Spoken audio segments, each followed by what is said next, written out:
Dear all, good morning, good afternoon, good evening, wherever you may be.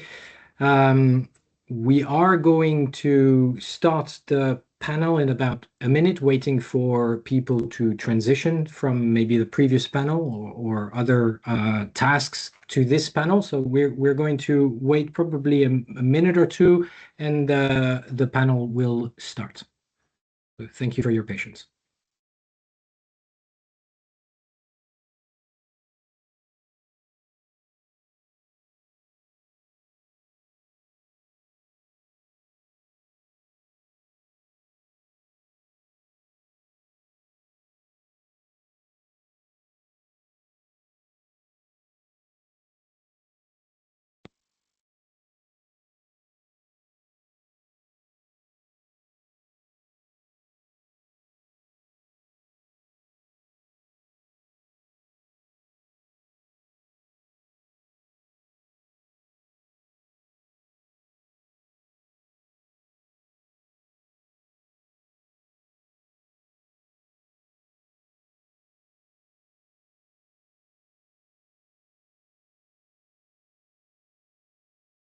All right.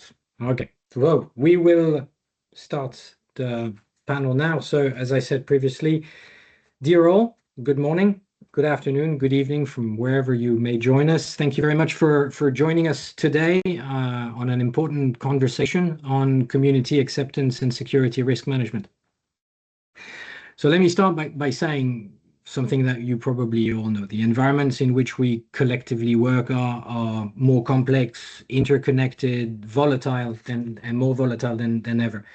And humanitarian organizations are not only responding to escalating needs, but also doing so in contexts where communities face deep uncertainty, where misinformation spreads quickly, where security risk can shift in a matter of hours. And in these settings, our ability to operate safely and effectively depends profoundly on the relationship we may build with a range of actors and the people we serve. When communities understand our principles and feel genuinely heard, they become our strongest allies in reducing tensions and mitigating risks. Conversely, without that relationship and trust, even the most robust security procedures and measures cannot prevent risk stemming from misunderstanding, suspicions, or the lack of engagement. Many humanitarian organizations state that they use acceptance as a strategy to ensure the security of their personnel and operations. It is yet not always clear and obvious how acceptance is defined, implemented in practice, whether or not it is effective, or the circumstances under which it is or not effective. Many questions still surround the understanding of acceptance, the conceptual and operational understanding of acceptance remains elusive at times, making it difficult to not only to implement it, but also to evaluate its effectiveness. Additionally, what competencies, skills, training is required for acceptance is a part of a timely conversation and essential debate that we may have today, or that we will have today, as we consider how best to ensure the security of aid workers and operations. The objective of this panel is to move from theory, even though we will discuss it, to practice, sharing lessons learned and actionable strategies to help us uphold our mandates while keeping our teams and the communities we serve safe. So the panel today brings wealth of experience and practitioners with a lot of field experience, a deep field experience. It's my privilege to be moderating this session with such a range of panelists, and I will start Christine Weil, the founding director of Insecurity Insight, Mariana Rojas, security policy specialist from UNDP, Asaf Mbugua, global security advisor for Trocare, G. Doot, the Health, Safety and Security Manager for Fauna and Flora, Fernando Garcia Lopez, Chief Security Advisor Haiti for UNDSS, and Paul Farrell, the Principal Security Coordinator from UNICEF.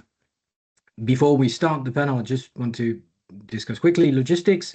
The duration of the panel should be around 45 minutes, leaving time for question and answers from the audience. And you can use the Q&A function to put the questions and we will get to them, put your questions and your comments, and we will get to them at the end of the sessions with the panelists. So thank you very much for this. So let's start.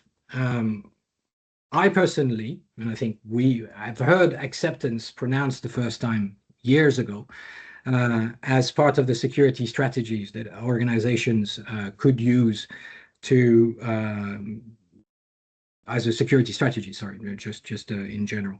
And we continue to hear acceptance in the title of this panel. But I would like to make this first question more of an explanation. What is really acceptance? What is it in simple terms? And I'm going to turn to G from Fauna and Flora on the question. Thank you, Eric. I mean, I could talk about this for an hour, but I'll try and keep it short for you. Acceptance is, in my perspective, is one of the three pillars of security risk management, alongside protection and deterrence. At its core, acceptance is built on trust. It's the idea of stakeholders who value your presence enough to support you, advocate for you, or at least look out for you.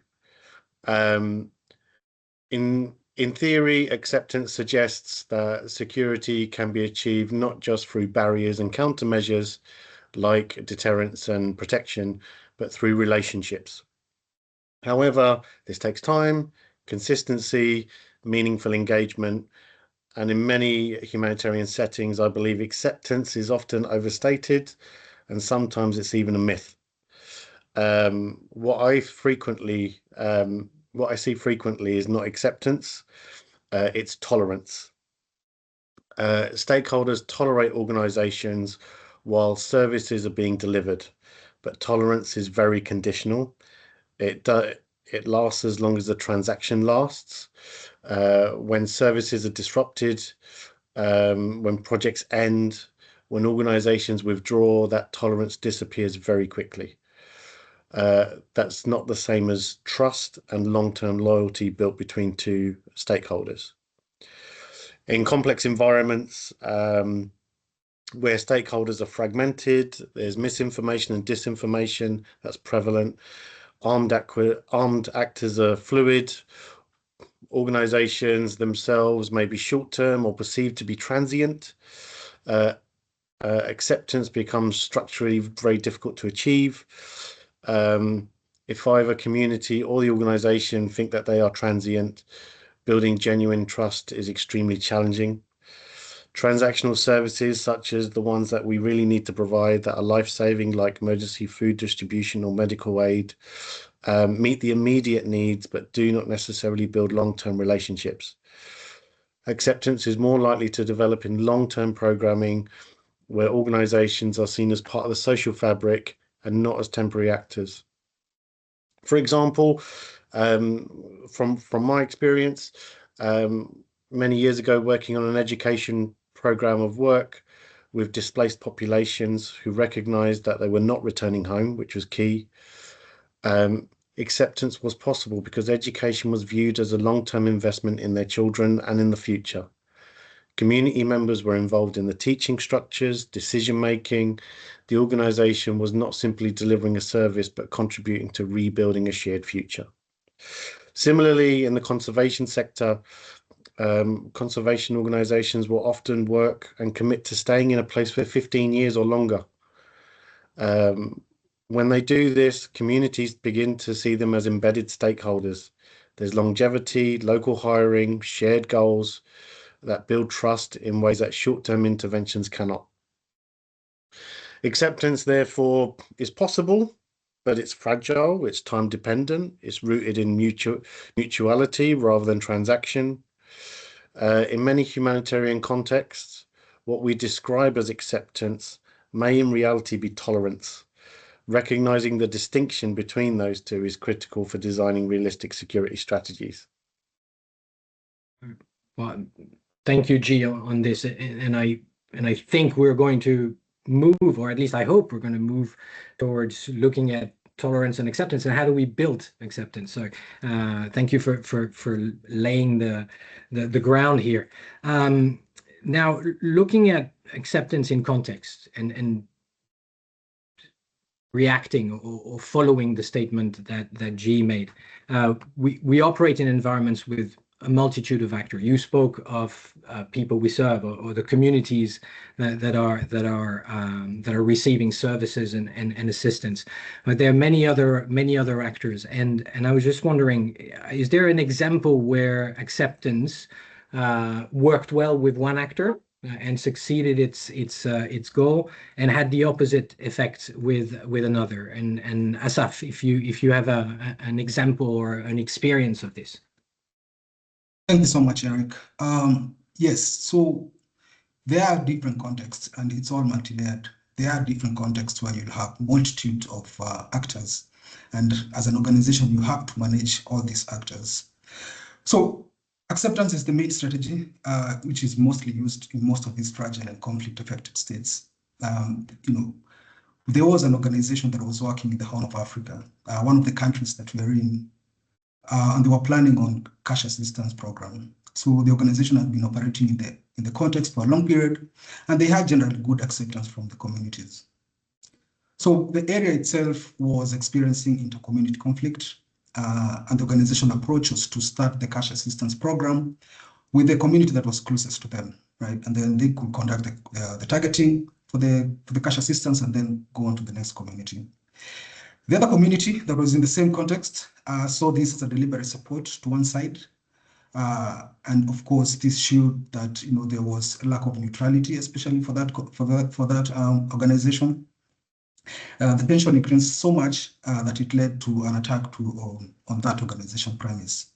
Thank God there were no casualties. Okay, so the loss of acceptance by that organization meant that all the humanitarian organizations that were in that context, we had to reaffirm and renegotiate our acceptance, because once one organization loses its acceptance, it has a cascading effect to all other organizations. Okay, and the lesson here was, that acceptance has to be founded in neutrality. It has to be shown that you are not supporting any side of the conflict. It has to come from bottom up.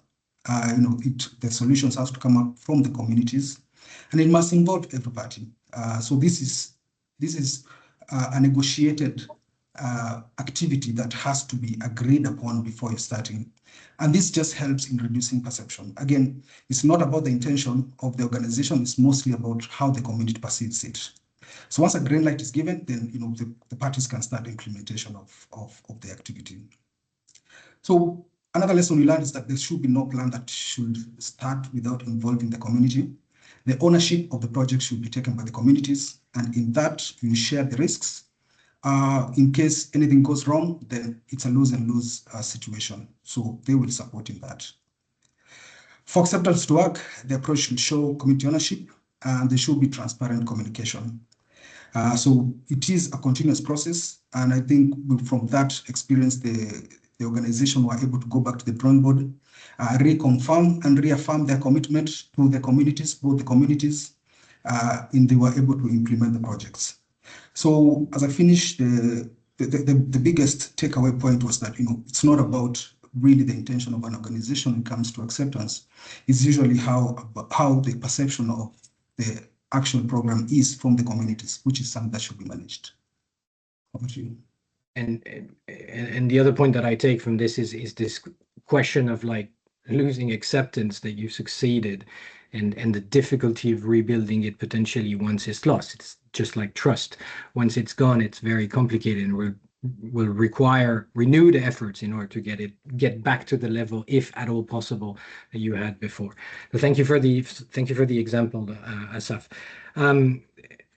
Now I'm going to turn to Mariana, because I heard UNDP has been working towards a more sustainable acceptance strategy or strategies. What does the approach look like in practice, and what needs to be in place before an organization even enters an area? Thanks, Eric. As an organization that is increasingly playing the dual role of being a first responder in crisis, but also because of the mandate and an architect of transformation post-crisis, UNDP recognizes the importance of having the buy-in of the community for sustained acceptance. And here I want to repeat the words of G, because they really resonated with me when he said the community is part of it because they see that they're rebuilding a shared future. And that is where we're putting our focus, right? We're putting our focus on ensuring that acceptance does not end after the supplies have been distributed, because this is, as you mentioned, at best tolerance, not really acceptance. Now, in terms of strategies, I think it's not too different from what everybody else that understands how acceptance works has been doing.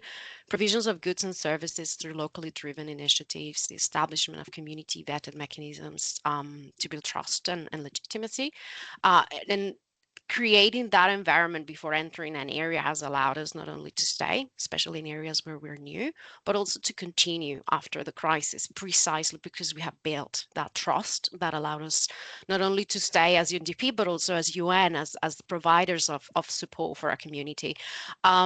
We believe in the power of grassroots networks, right? And we have many examples of how those networks have helped us stay and understand what is going on, right? Creating some sort of early warning system for us. And we put a lot of emphasis on local ownership, right?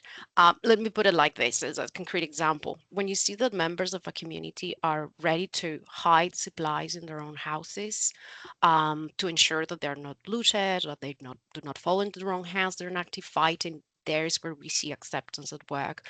And it gives us reassurances that we can come back, right? Of course, that does not guarantee that all actors accept our presence or even tolerate it, but at least we have additional elements to manage our presence in our risks. That gives us extra tools, basically.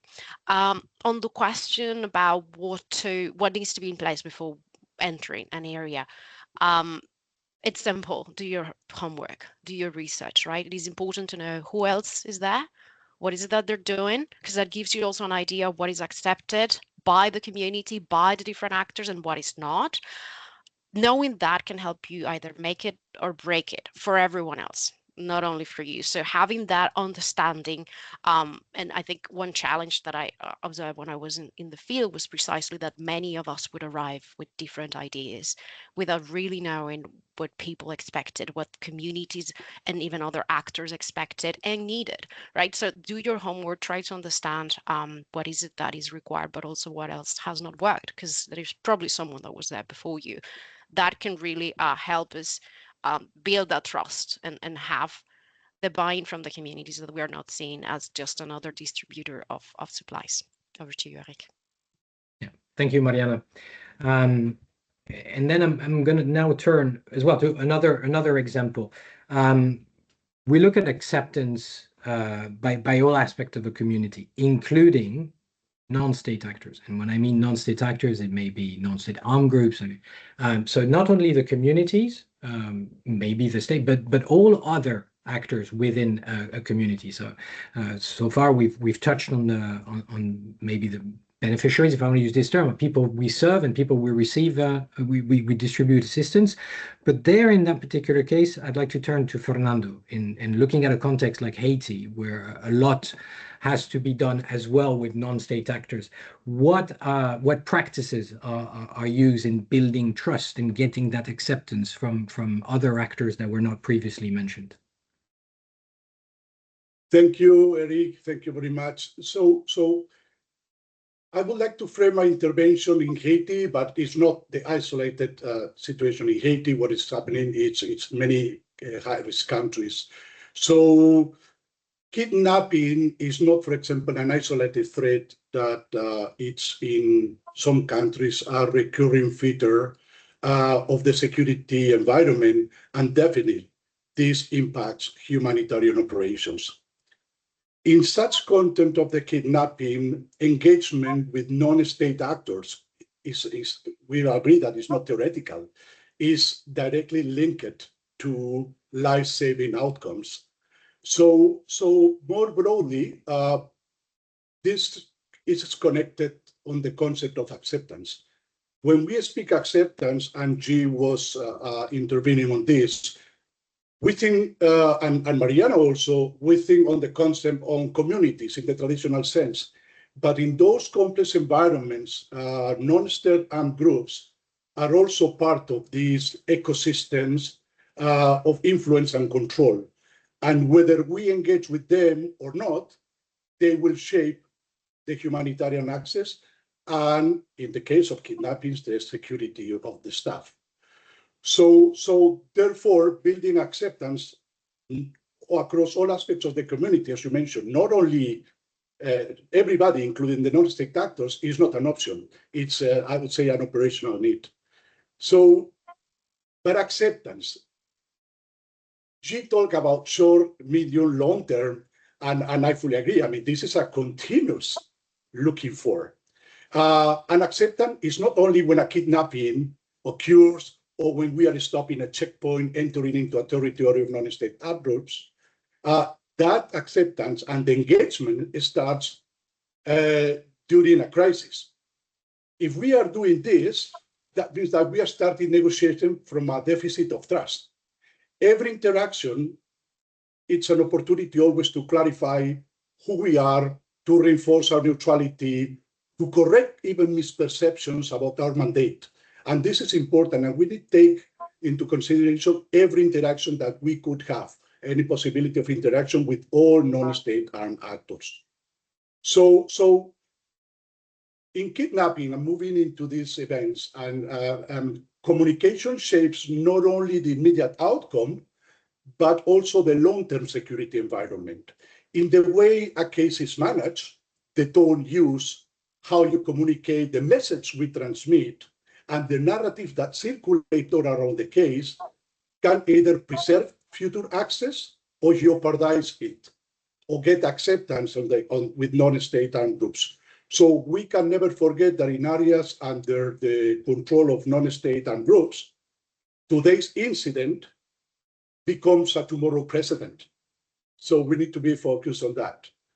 So also in cases when a kidnapping case is politicized or framed as a confrontation, the space for a quiet resolution is always narrowing.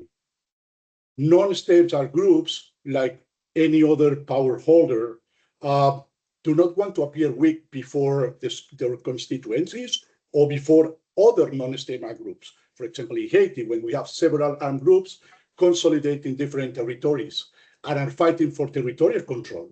So when narratives and communications are cornering them, it is highly likely that they become an escalation and it will be affecting the acceptance.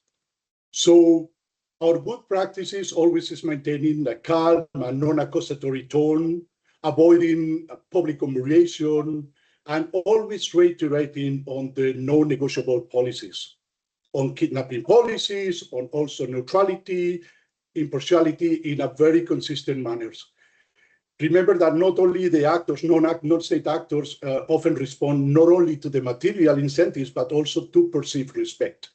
And always respect, that has been a key word in some cases that we were having here, particularly in Haiti. But I'm quite sure it's all around the world.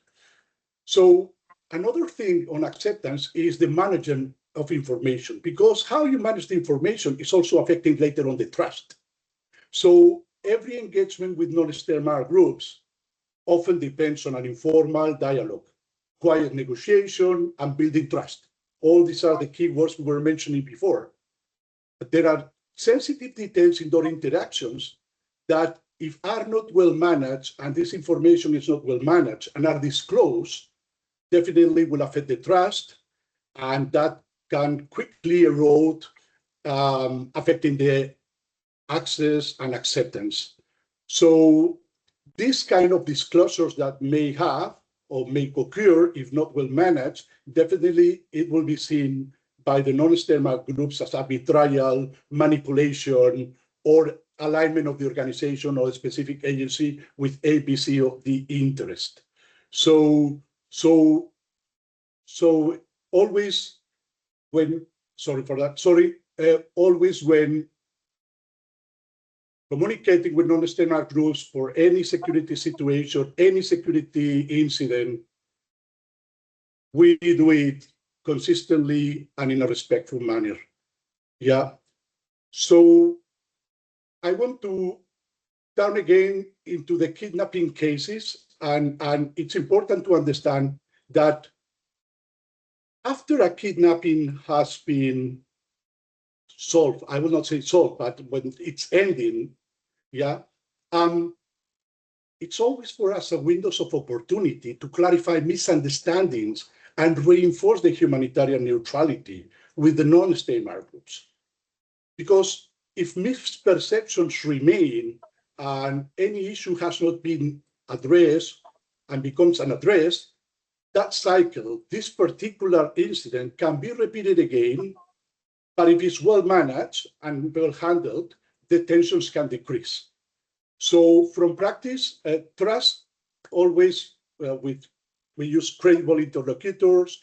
We always maintain our consistency when we engage in, when we need something, but we are fully transparent about red lines. And this is, I believe, very important to always keep on the same line. So acceptance definitely is not a weakness, because some people may think, well, if we need acceptance, we need that we don't have the authority to enter into the territories. We don't have the authority to do X, Y, Z without being influenced. But definitely for me, acceptance is not a weakness. It is a structure. It's a principal engagement and protect all our colleagues that are delivering mandates in the field. So the way we engage here, not only after the crisis or after the incident, but before, during also, can either close the cycle or reopen it. So Eric, thank you very much and for the question and moving forward. All right, thank you, Fernando.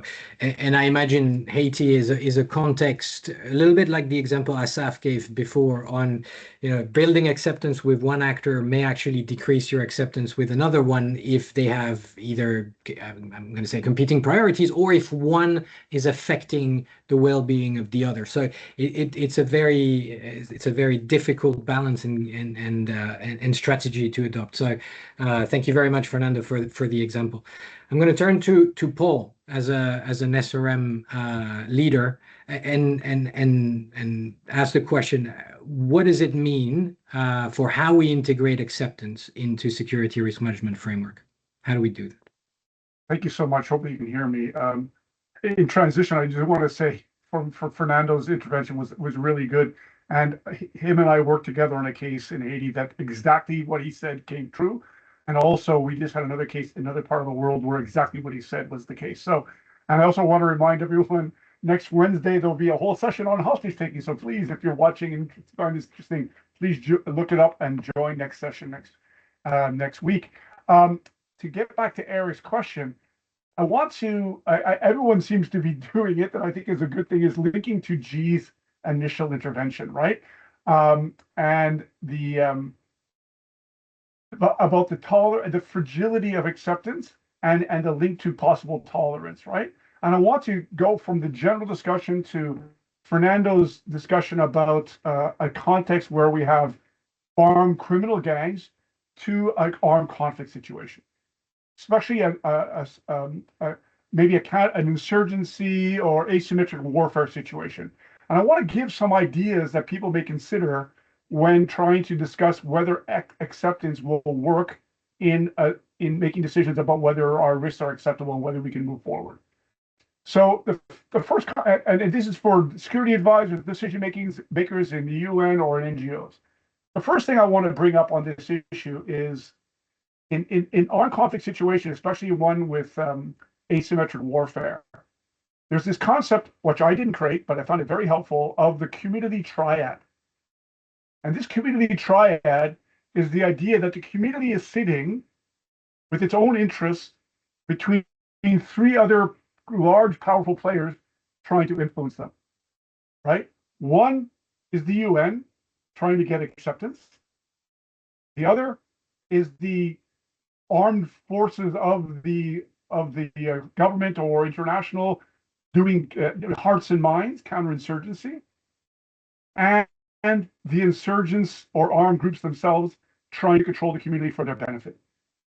And everyone is playing this, and the poor community is sitting in the middle trying to figure out what to do. And this is very important because we only think of our own issue, but we don't really often think that the community is sitting there trying to figure out how to survive in these three powerful poles on their interests, right? And the assumption in SRM language for acceptance is that if we build trust with a certain group of people, whether it be the community or an armed actor, this is actually going to lower the intention for a group to use violence against us, or in the case of a community, to inform us that something's happening or give us a warning or be on our side to prevent violence happening to us. Is this assumption strong? I'm not always sure. And let me just give you an example. No matter how much trust we may build with a community as a humanitarian actor, that trust can be canceled by intimidation by an armed group, by an insurgent group. And the community has a survival instinct, and they're going, well, yeah, guess what? And that's why it becomes transactional, or it may become tolerance, or the acceptance may be fragile. And so this cancellation of goodwill by armed actors is something we need to consider, and we cannot assume that trust is going to go on forever, no matter how much good work we put into it.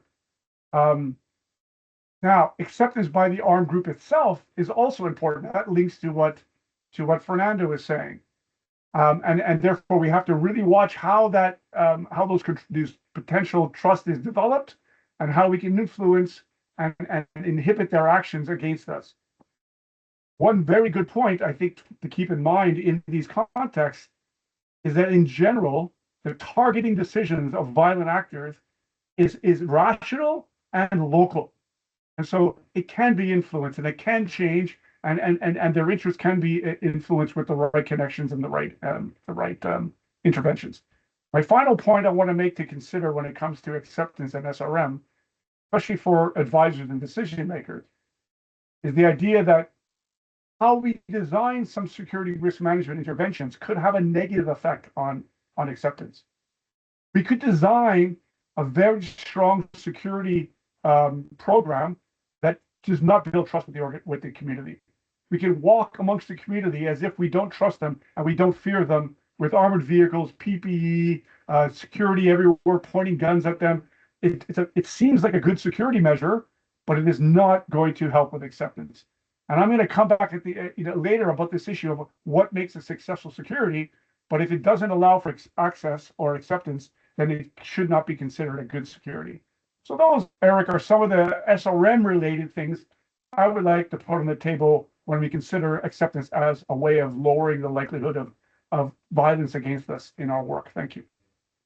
Yeah, thank you very much, Paul. And when I made in my introduction, when I spoke of like a long time ago, when I first heard the word acceptance, it was on a triangle, and you had acceptance, protection, and deterrence. And what we were trying to explain on your last point is the idea that you can't bank everything on acceptance, but the closer you get to protection, or the more you go towards protection, like hard measures, the more you're going to lose whatever you may have had on acceptance. And so it was this difficult game of circulating within that triangle.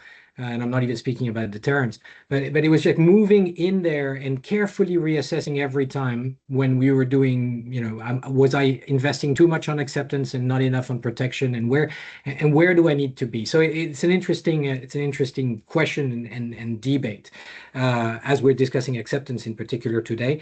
But how do we balance, and where do we need to look at as the most effective strategy? Now, Mariana, you spoke of the strategy, but you're also an SRM leader within the UN. So, can you share best practice on how we've done or examples from community acceptance as an SRM measure in particular? Thank you, Eric. And before I share some of best practices, I want to link it to your intervention, Paul's intervention. As a strategy, we have to always start with the idea that acceptance is not a fail-proof SRM. It's not as easy as you said, right? Body armor, bullets, that's it. simple equation, right? It's founded on multiple assumptions, and it's an extra tool, as I said in my initial intervention. And you can break it easily, and it's hard to maintain. And it's not like we buy body armor for every country.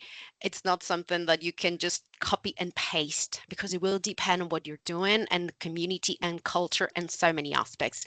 Now, in terms of examples, I think, at least for us, something that has been essential and that we continue doing, working with our partner NGOs, is working always with structures like emergency response rooms, community-based organizations, local peace committees, community health committees. All of these are examples of locally managed structures that have really helped us stay even in complex environments, and even assess when it's time to change the approach, right? We approach them as stakeholders, not only beneficiaries. And I repeat what G said, because we communicate the idea that we're rebuilding a shared future, right? That improves our capacity to stay. And it has worked in many occasions as an early warning mechanism, even if acceptance is suddenly failing, and then we are moving between acceptance, tolerance, and complete ignorance of what we're doing. Get out of here, right? That has worked even with armed actors. I have work in environments where, for instance, even our actors respected that we were in touch with the community elders, because the elders were perceived as a structure you have to go through, right? So that has become almost a functional requirement for our operations. When you work with the community and they are part of it, and they are stakeholders, we are no longer seen as the outside force that is coming to distribute something to the transaction and leave.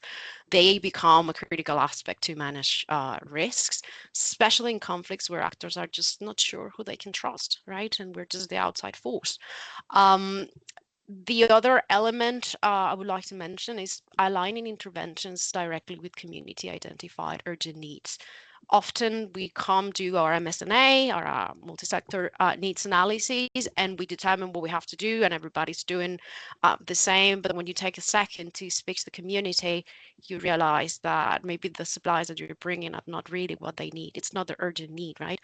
And at least in UNDP, and I know many other organizations that work close with the community, we are focusing also on restoring dignity to affected populations and other actors. We operate in volatile areas where people maybe don't want any more supplies. They want to be heard, and that's how you build trust. They want you to hear what is it that they really need, and they want to be part of this, sorry, G, that I keep using your phrase, rebuilding the future. They want to be given the tools to have a little bit of a sense of control, right? So that approach has become a layer of protection in many contexts, where they help us not only identify where there are UXOs, or they tell us where trucks can go through, because on this road you shouldn't pass. So those are things that we continue doing. But again, we recognize it's fragile. Takes a lot of work, takes a lot of discussions, and especially maintaining that connection allows us to continue monitoring whether it's time to change the approach, whether perceptions are changing, where we are no longer welcome. Over to you, Eric. All right. Thank you, Mariana. I just want to go back to something that is a thread throughout the conversations, and it's the idea that acceptance depends on programmatic decisions, but also communication, community engagement, of course. And since we are speaking acceptance and security risk management, the question is, are the security managers, do they control this, the programmatic decisions, the communication, the community engagement on needs, assessment of needs, and what we could be doing? So how do we build this internal architecture that connects these functions, all of these, to build acceptance? And I'll turn to G, since your first intervention has marked everybody. Go ahead and let me know, do you have a solution to this? What's the architecture that needs to be put in place? Thank you, Eric. I will give you my solution. It might not be everyone's. So security risk management cannot build acceptance in isolation. And several people have already said this already. The drivers of trust, community engagement, communications, grievance mechanisms, programmatic design, organizational behavior often sit outside the direct control of SRM. If SRM is siloed, as it sometimes is in organizations, its ability to influence acceptance is limited at best. So building internal architecture to support acceptance requires structural, cultural, and leadership shifts. So the first thing I would say is SRM must be embedded early in project and program design, not brought in after implementation has already been decided. When security is involved in the concept phase, it can influence stakeholder analysis, community engagement approaches, messaging, and risk perception strategies as well. Secondly, acceptance-related functions must be seen as with shared accountability. So community engagement, communications, and programs teams should not operate independently of risk analysis. Joint context assessments, shared perception mapping, integrated planning will help align the functions rather than fragment them. And thirdly, and probably most importantly, leadership sponsorship is critical. Without senior leadership mandating cross-functional collaboration, program leads may start acting as gatekeepers or unintentionally exclude security perspectives. When leadership reinforces that acceptance is an organizational objective and not just a security tactic, collaboration becomes much more natural. Saying all this, though, there are some structural factors that people have already covered that I want to raise again that can derail acceptance from the outset or make it not even viable. These include perceptions of your organizations, identities, national affiliations, past conduct as well, association with other actors, as we talked about with armed actors, your evacuation practices, whether organizations are perceived as long-term stakeholders or temporary presence, and even the life cycle of a project influences whether trust is realistically going to develop. So mapping these perceptions, the risks internally, allow organizations to assess if acceptance is viable, limited, or just unlikely given the context. Where acceptance is structurally weak, organizations may need to consciously rebalance towards protection and deterrence, as you mentioned, Eric, rather than assuming that trust exists. Ultimately, my opinion, acceptance is not owned by SRM. It is produced by how the entire organization behaves, how it listens, how it communicates, stays, leaves, adapts. Security can guide, analyze, and advocate, but acceptance is built at an institutional level in terms of getting coherence. Yeah, thank you, G. So, my key takeaways. We're discussing it today within security, with a security lens, but it is not solely, and far from it. It's a collaborative approach. And just on one thing quickly, Asaf, G just mentioned, it's a longer term strategy. I mean, it's not only G. I mean, everybody said it's a longer term strategy. It's an investment that we're making, but it's going to take time to build. It's going to take time to nurture. And so sometimes humanitarian organizations or operations have to because of risk, evacuate or relocate or leave an area when the risk becomes unacceptable. So how do we sustain acceptance when we have disruptions, be it for security reasons or others, but let's speak security reasons. Thank you, Eric.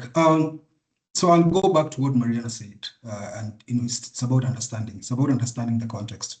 So most of these areas will be context specific. You will find communities that have no issues with you implementing SRM measures. You will find other communities that will actually take it very personally once you start implementing these SRM measures, right? And we've seen that from where I sit. I've seen that both sides of the coin when it comes to approach to more sustainability models. So there's no one fit solution for everything, right? And different organizations will have different approaches to how they sustain their acceptance. For us, mostly it's been through, a long-term investment in terms of transparency and communication. So we do have programs where we've been, providing health services for 40 years, and that, we've had a reputation of providing that service. So there is, bits and pieces where you can get the community understanding that, okay, even if they have to implement these SRM measures, they always do come back, right? And they always do support us in times of need. So when you look at acceptance as the basis of information sharing, it's assumed that the communities are giving us this information on security threats, right? And so any measure that you take in regards to that, then it has to involve the community. So the basis is trust, and the community, we do have an informal agreement that they'll provide us with information about security and we'll act on it, right? So anytime that you implement SRM measures, and especially when it comes to either suspension of operations, when it comes to relocation or evacuation, is usually perceived as a lack of trust, right? So we are giving you all this information. We are telling you everything that is happening in our context. So why are you doing this, against what we've kind of been advising? And it becomes a problem. So that point of intersection between SRM measures and actual community perception is something that needs to be managed and looked at very carefully. And because when you implement some of these measures, let's say you're suspending, there are two things that happen in a community. One, there's the reduction of community support. So if you're providing a health service, that means when when your international staff are not there or your national staff are not there, it means that service is gone, right? And the second thing is that since you have other sources of information, then it seems as if during that period, there's that trust that has been lost in the community. So one thing that we've seen that has been working for us is just being transparent in how we communicate. And this goes back to what G was saying during the program design and program, basically program design, where we have to introduce all our SRM measures to the community. We'll tell them, okay, this is what we do. This is our duty of care.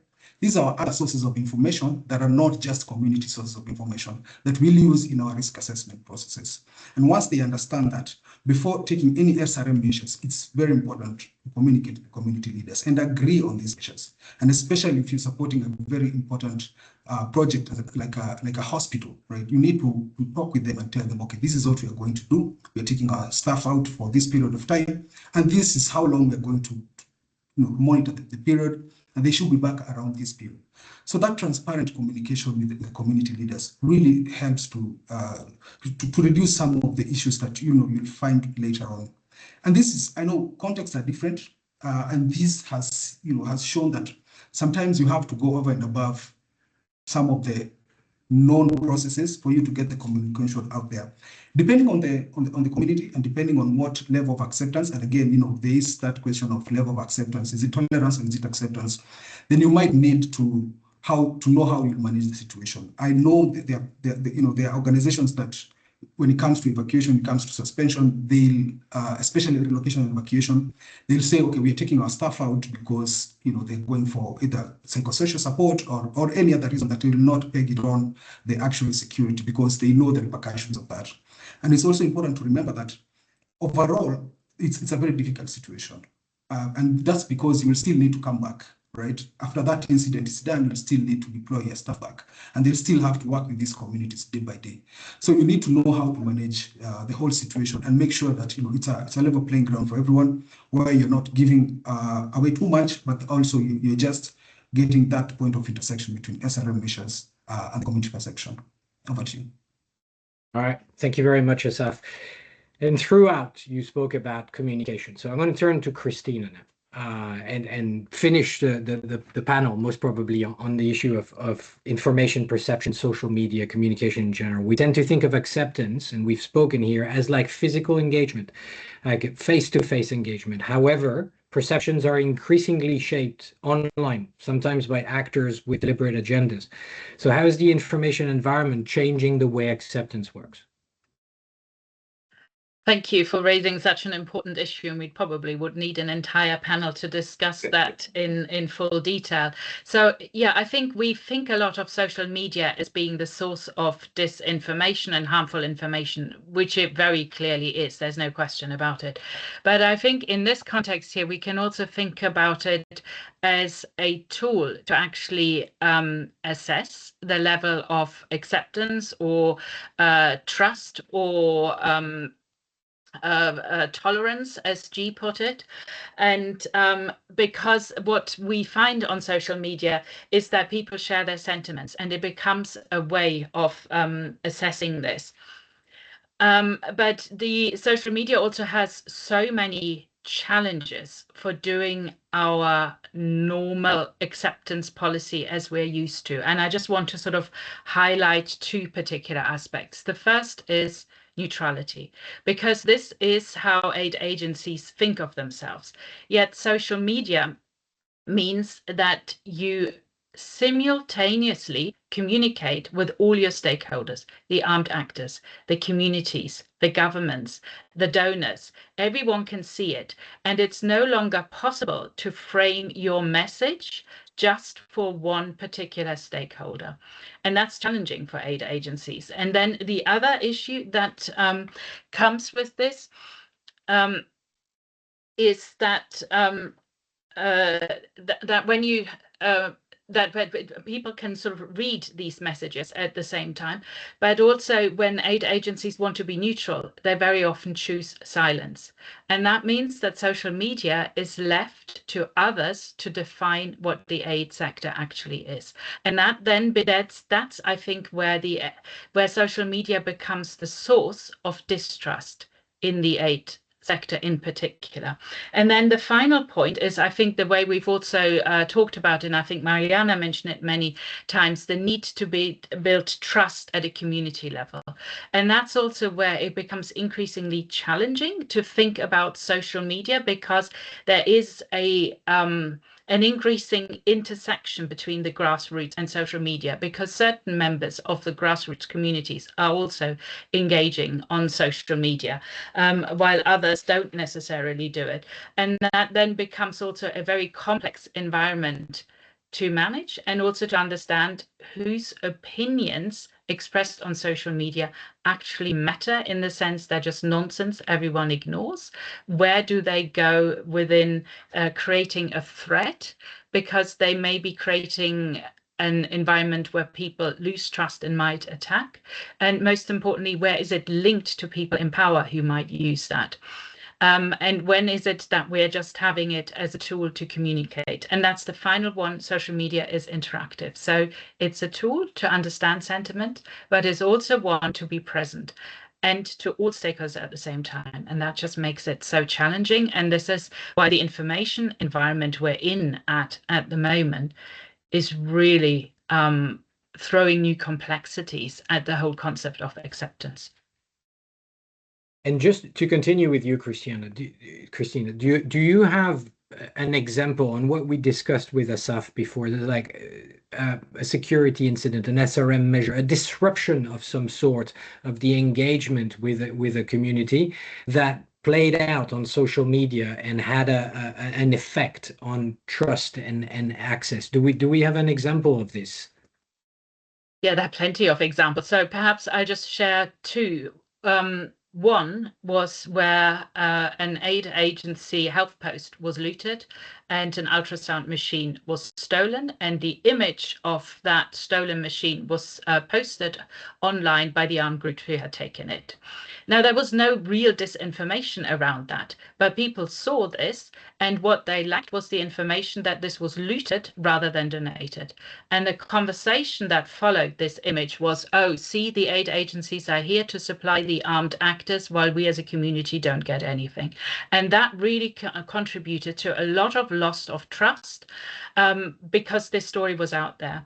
And another one, I think that is very close to what Asaf also talked about, is that when aid agencies have to evacuate because there is an imminent attack on a community, that's also the moment where this evacuation can destroy so much trust, because if it's not properly managed, as Asaf mentioned, but people are just withdrawing, then we've also seen examples where this then sort of led to conversation on social media saying, oh, how did they know this was coming? It was because they worked with the armed group and they were sort of condoning that they attacked us, and there were many civilians killed in that attack. So it's also this sort of expectation gap for protection that is very often expected from aid agencies. So when there's successful withdrawal of the international or national staff of aid agencies, but the local community is left to suffer, that is also a very strong moment when trust that may have been built for a long time just crumbles. Yeah, thank you, Christina. So I had a last question for Paul or others on SRM, but I'm going to leave it for the panel that Paul advertised nicely at the very beginning. So next week, I think same day, same time, on cost effectiveness and success of SRM measures. And I'm going to now go, because we have about 35 minutes left. I'm going to go to some of the questions that were asked in the Q&A of this panel from participants. So I'm going to put the question out there and then see if there are any takers on the panel. So the first question that I have in front of me is, how can organizations systematically measure and strengthen community acceptance as a core risk management strategy, particularly in higher threat environments where operational visibility may both enable access but also increase exposure? So that would be the first question. So how do we manage to measure and strengthen community acceptance when it is going to enable access but also increase exposure? I'm going to say anyone offering a question. Okay, Mariana. Thanks. Yeah, just very quickly, maybe I don't have all the answers, right? But one of them is, we have to start from understanding that acceptance cannot be measured as a math exercise. It's not 1 + 1 will make 2 acceptance, because that's absolutely not possible, right? But we do have degrees of acceptance, and that is documented. And what we have been mentioning casually about tolerance and what is ignorance and what is acceptance, there are definitions of that, right? But that can only be measured through programming. And that conversation is what allows you to measure whether there is acceptance. It's not as simple as the absence of incidents equals acceptance by the community. So you need to work closely with programs to understand, and that's why in programs we have 3PM and so many tools to assess whether the communities understand what we're doing, tolerated acceptance, or really become part of it, right? But it's far more complex than only that. That's why some of the simple examples are provided, focus on ownership, because that's a better indicator. And I think when you have ownership and you have people becoming stakeholders and owning the program, right, and walking that path with you, you have a way to measure it. How to strengthen it, I think it was already mentioned, you have to mainstream all of this into programs. It's not a standalone thing. It's not owned exclusively by SRM. It is something that has to be mainstreamed into everything we do. But I want to acknowledge that that is something that when I was in the field, I personally tried to do. How do I measure whether here I have acceptance 1 and here I have acceptance 25? And I think it's a very complex thing to do. It fluctuates a lot. So acceptance today in this area, from my experience, didn't necessarily mean acceptance on the main road or 2 villages down, right? So it's a very, very complex. Mapping your acceptance is very useful. And that is one strategy that I would recommend, because that helps you also understand in the long term whether you're improving or whether there is something you can do about it. Over to you. All right. Thank you, Mariana. Eric, can I come in? Go ahead, Paul. Yeah, I mean, it's a fascinating question, right? And if we take the mantra, which I in general agree with, you can't measure it, you can't manage it, then I would pose a question to everyone watching and everyone engaged in this in his profession, right? So this idea that acceptance is a pillar of security has been on the table since the 90s when I was in the African wars in Sierra Leone, Liberia. And if we can never measure it after 20-something years, how do we keep saying that it's such a crucial tool, right?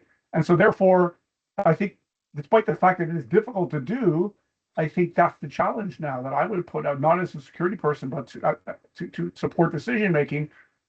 What could we do to put a little bit more structure to measuring the acceptance to allow for better decisions on it, to allow for more prudent and responsible decisions? Because if we get it wrong, it's a big problem. Two ways. One way, people could get killed, right? Or the other way, we just assume it doesn't work at all, and then gives it a chance, and then we're overly restrictive, and we never get anything done. So I would put that. I think that's a thing we need to move forward on, some way of at least to put some context, if not measurement, to acceptance in a way that could allow decision makers to put their fingers on it. I would like to see that done. I don't think it's going to be within the security advisory work people network that's going to do it. I'm interested to see what the future can hold on that. Thank you. No, and Paul, by asking the question, you're actually asking questions that are in the Q&A. A lot of, a few participants have asked this question. How do we measure acceptance? What are the indicators that we can use in order to integrate acceptance into formal assessments of risk? And what does this panel recommend? But I think you've asked the question, and I hope it answers the questions people. We need to put more efforts in measuring it. That is the problem. In preparing this panel, I've read both the obituary of acceptance as well as the defense of acceptance, and we've heard it today. So that is an evidence of how do we measure it? Do we have a frame that can help us do that? And I think that's one of the takeaway, I think, at least from this panel for me. Christine, I see your hand up. Yeah, so I think this is a really, really important question. How do we manage acceptance, measure acceptance? So I think the social media networks can be a tool in this. There is an opportunity in this because there is something concrete and quantitatively that can be pulled out of it. It's methodologically quite complicated, but we also would need to do it very carefully. And I think this is where Mariana said the mapping is so important, because we should never fall into the trap to think that whatever is out on social media is somewhat representative or represents the grassroots or what happens on road this or in that village. It does not. And that needs to be very, very clear on everyone's mind that these are the opinions of people who choose to be loud, and to put them out there and to communicate them. And the key is to understand how much do these opinions influence everyone else and those who can actually act on them, but they're never representative. And that's really important to think about it. So yes, I think it can help us to get more structured, but it's got to be one element among many, and we would be in really bad place if we assumed this would sort of represent everything around acceptance.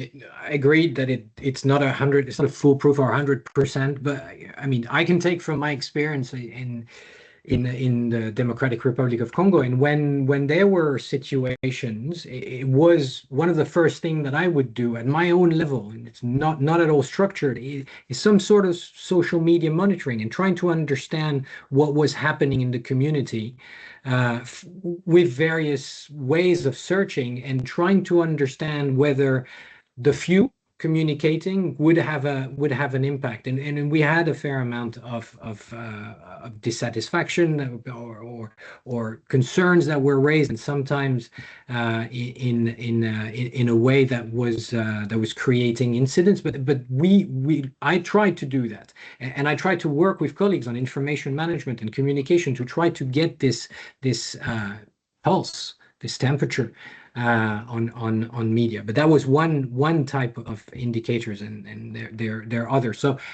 on measures, on how to measure, how do we define indicators, and how do we integrate it? It's a work to continue.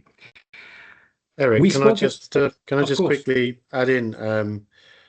I think it is almost impossible to measure, but I think it's other elements which give you indicators. So, for example, how how much are the programs team or the teams on the ground communicating openly and honestly with stakeholders?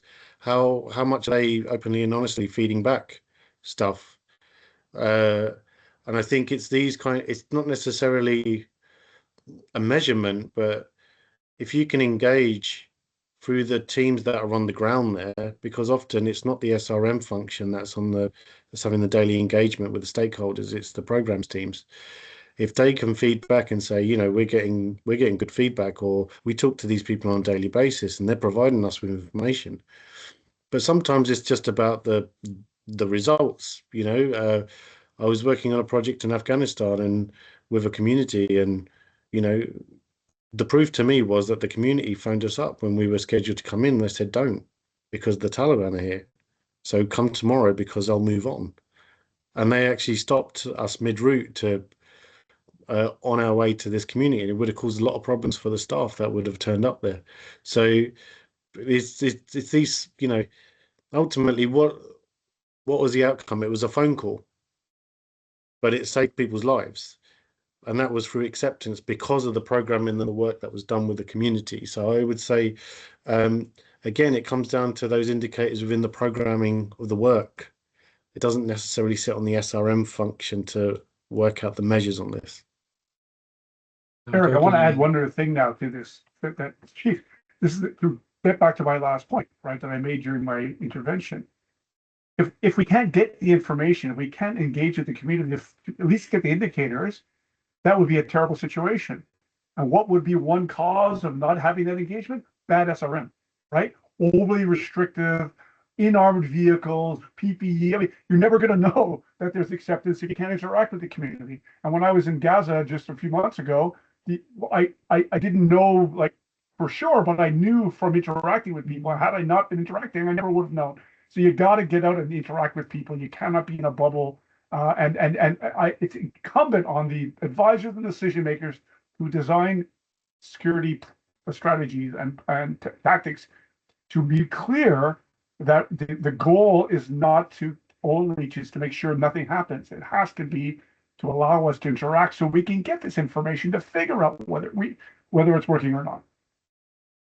Yes, and without revealing anything from the panel that will happen next week, it's this evaluation of the frictions, I think that's the term that's been used, of the various measures and the negative impact it may have on many other things. And I remember discussing particularly PPE in an environment where I don't think we can generate any sort of trust and acceptance when we're getting out of an armored vehicle with a bulletproof or protective equipment and a helmet.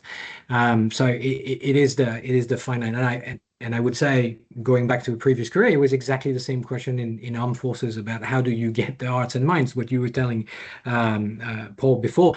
On how do you gain this acceptance as well? But in our sector, yes, our measure is going in the way of acceptance, and how do we overcome this?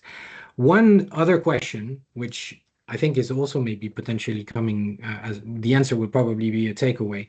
We've been discussing about long-term strategy. We've been discussing about a sustained engagement. But how do we sustainably build and maintain acceptance over time, given the situation and shrinking operational budgets and staffing, particularly in fast-moving emergency context, that require rapid repositioning? So how is the current environment, which may be less inclined to promote or have long-term engagement, is it how do we do it in this current climate? All right, I see Fernando. Okay, Fernando, go ahead to start, and then any taker after this. Thank you, Eric. So I'm thinking in the specific example in Haiti, and to put in context, how is the situation here? So we have Port-au-Prince, the capital, with 80% of the territory which is controlled by organized crime groups, non-state actors, but also they have the control of all the main roads that goes to the border of Dominican Republic, that connect to the north and connect to the south. So basically, operating in such context, it's very difficult. I came 2 years ago, 2.5 years ago, and one of my first questions why we are not operating ABC location, why we are not using the road. And I was told, because we cannot use the roads. I said, but why we cannot use the roads? Because they are controlled by the non-state actors, etc. So I went back to the access group and saying, what can be done to ensure that the UN can be operating in such locations, which is the kind of engagement we're having, or what is the perception of the armed actors, of the organizations, of the agencies, funds and programs, or other NGOs. And we started to map to see where would be the roads that could be potentially exploited to be used in the short, in the medium, and in the long term. And we started to organize a kind of combined missions, security and humanitarian need assessments, in which, for example, UNDSS and OCHA, as the access group, working group was chairing, we start to do missions just to ensure that we talk to the community, we talk to the different actors, the non-state actors, understand what is the security concept behind each mission, why we operate with AVs, why we operate with satellite phones, why we operate with security equipment that is not going to jeopardize their situation because they control the territory and then don't want anyone to enter in those territories. So I think it's in a such way of building trust. Those exploratory missions came on board, and then we came back to the UNCT. And when we came back to the UNCT, or the humanitarian country team, it was the time for the program managers to start building together joint missions for a particular location that was clear before, and ensure that they can maximize the effort, minimizing the number of missions, but ensuring that the community receive the humanitarian assistance. So I think this is a good practice that was implemented here. And the step number one is a very cohesive access group, not working independently as a member of each agency organization, only taking care about their programs, but being in a common approach, ensuring that we, with the effort of opening a road, all missions after can go, and then building trust and ensuring that we have others the acceptance. Of course, that depends on many factors later on, because if you can go today, maybe you cannot go 2 weeks later, but you don't give up. You stand by, you continue communicating and ensuring that when there is a window of opportunity, we go back again. Over. Yeah, thank you, Fernando. G. I'm going to be slightly controversial about the budget, and I'm going to argue that this part of this comes down to the education of donors. Decreasing budgets mean decreasing operations, means decreasing levels of safety and security across the board. And I know that, you know, donors will put out bids for projects, NGOs, agencies will go for those bids to deliver a project. And often I don't think that they are factoring in that there are all these layered elements to actually keep those people who are delivering safe, for it to be impactful and successful, and the actual additional costs of a calamity happening with staff on the ground because corners had to be cut because budgets weren't there. Okay. A somber message, but I'm going to say on all of this, I mean, I think there is also a lot of effort. Not that I'm not thinking that donors are not aware of the importance of acceptance, but I think this, going back to the necessity to be able to try to define how we measure it in order to better integrate it. That may also help in a sense, in a way that, you know, you can explain what we're trying to do, whether it needs additional resources or not. Because one of the things that I had said in my opening, and I don't think we will have time to look at this, is what are skills, competencies, training? Is there something we need to do as well on reinforcing comprehension on acceptance? And all of the elements that we've said need to be worked on are maybe things that will require some sort of communication to the practitioners in the field. How do we do it? And that is something that maybe will require additional funding. I'm just gonna take one last questions before we wrap up the panel. One of the question is, and I don't want to interpret it, so I'm going to put it out there. But how do host governments or de facto authorities shape or constrain acceptance strategies? And so there I'm going to say one part could be about how host governments and de facto authorities impose particular measures that have a detrimental aspect on acceptance. Maybe that's the question. Or yes, how do maybe our interaction with them, particularly with de facto authorities, may constrain acceptance? So I'm going to put the question out there and see if there are any answer that can be elaborated. So, Eric, I mean, I want to tie this to a discussion we had yesterday on the panel about armed escorts, right?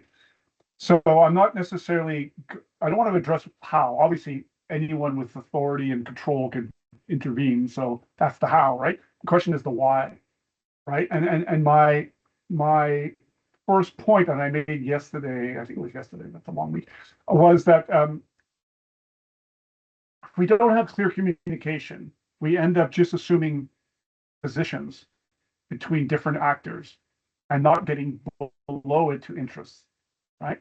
And so the government, obviously, if a host government says, okay, we want to enforce this measure, let's say an armed escort, which obviously clear would have would accept this problem, right? In our hypothetical scenario, but you have to understand why. I mean, unless, as I said yesterday, unless they're deliberately trying to monitor you or inhibit you, it could be a good faith belief that they're doing what's best for you because they don't know enough how complicated the situation is. And the dialogue allows to get to the point where, okay, I understand your interest. Here's my interest. Here's a common interest way forward, and we can do it this way. So often powerful players like host governments may be not helping, not because of any malicious intent, because of misunderstanding. And the only way to get to understanding is to engage early and often on the dialogue and to be clear. And I've had discussions in multiple places where I've talked to the host government going, oh, by the way, I see what you want. We could do it differently. And if we do it differently, here are the other benefits. And all of a sudden, and let's try it. And that sort of speaks to the previous question about if we have limited budgets. One way is to do the case study approach, right? Do it small thing well in one place to show it works, and that can have a snowball effect to show that it's working, to build trust on all the actors going, oh yeah, it's going to support and maintain all our interests. So if we think about positions and go, we have no ability to go beyond it, then we don't understand how interactions and negotiation and communication work. Thank you. Yep, thank you, Paul. Asaf, and then Christine, and then we will get back to you all on takeaways. Asaf. Thanks, Eric. Just to reiterate what Paul just said, I think once we start looking at, there are two things. There's us, the organization, and there's other external factors. The moment we start analyzing all other external factors, then it becomes very complicated because it could be anyone, and dynamics keep on changing every minute. So I think the best approach you can take is looking at from our side, right? And one of the things that we can control is communication. I think that's across the board. Once we have that communication, that clear, transparent communication going out, then that is something that we can control. That's something that within our reach, okay? And then the next thing will be adherence to humanitarian principles. Once you start talking with a lot of actors, then you become very liable for you to be sided on one side. So you have to be very clear where you stand as a humanitarian organization and just be grounded on the humanitarian principles. Because at the end of the day, because there are so many other complexities happening, that things that you cannot control, the only thing that can save you from being, being rolled up in all of that is just being just being adherence to the humanitarian principles, and that is something that can help us and something that we can control, and then all other things can kind of work around. We can work around it through communication, just that day-to-day trust building. Over to you. Thank you, Asaf. Christina. Just one final thought on governments and the role of acceptance. One key thing is that governments are maybe thankfully never for eternity. And I think we've seen that a lot of the fundamental changes in acceptance have actually occurred at moments when governments changed, be it Afghanistan, be it the Sahel, Syria, or many other places. And so that's also something to bear in mind, because no government is there forever. And that is also something to think about, because there's also communities who have attitudes towards these governments, and how to build acceptance with governments and communities in a time when these there can be governmental changes is extra complicated as well. And so it's yeah, that's I think something else we need to sort of factor into our acceptance strategy, to think about it in the long term and not just the moment. All right. Thank you very much. Right, and I will apologize to the participants who had posted other questions, but just for the sake of time, unfortunately, we won't be able to answer all of them. Now, what I'm going to do over the last minutes we have together is I'm going to go around clockwise on my screen, and I'm going to ask you to just give me one main takeaway, a final reflection on this topic. To be pursued, to be continued. As many of you have said, I wish we had more time to discuss this. It's quite it's an interesting topic. It's a very timely discussion, I think, that we need to have. But I'm going to go with Asaf. One main thing, and if you hear it from the person before you, then if your idea, then try to make up another one. But Asaf, go ahead. You're first.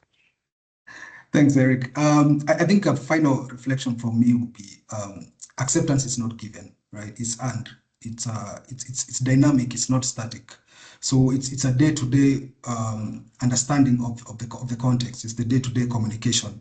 It's the management of relationships. It's about just having that transparent communication, and then just building that over years and years and years. I think once you do that, build on trust and neutrality, and of course, including all the stakeholders, I think that could be a go-ahead, especially when it comes to the strategy in security. Over to you. You cheated a little bit there, Asaf. I heard at least 4 points. But okay. All right. Paul, you're next.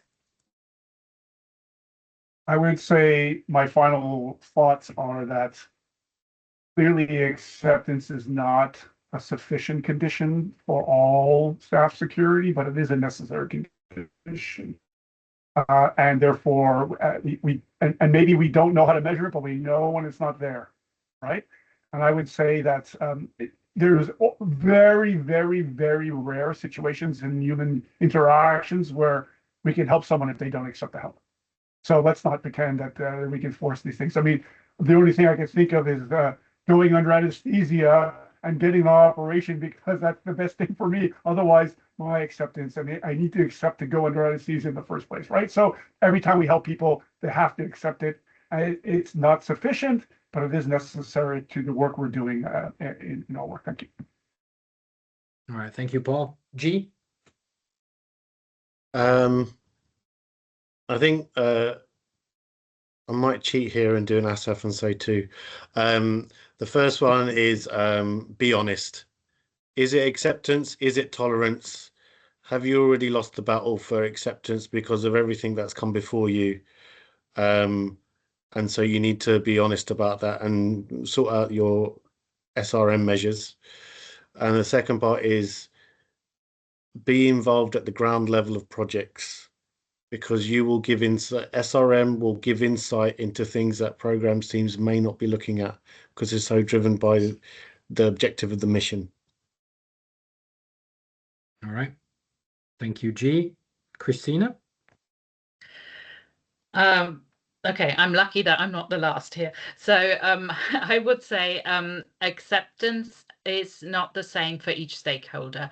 Each country context has multiple stakeholders, from armed groups to communities to governments, donors, and staff members, and many others.